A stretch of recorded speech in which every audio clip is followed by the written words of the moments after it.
arguably the most rated and the most hated player in all of sports, LeBron James is getting ever so close to becoming the all-time leading scorer in the history of the NBA.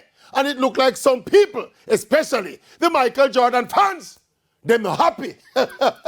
It's as if the Jordan fans are scared that LeBron will be adding the biggest record of all to the other records he continues to break almost game after game.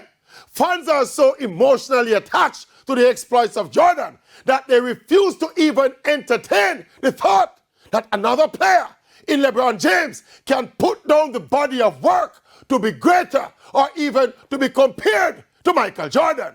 But it is absolutely a credible comparison. There is this false impression that Jordan's career spanned no further than the 6 NBA finals that he played and won.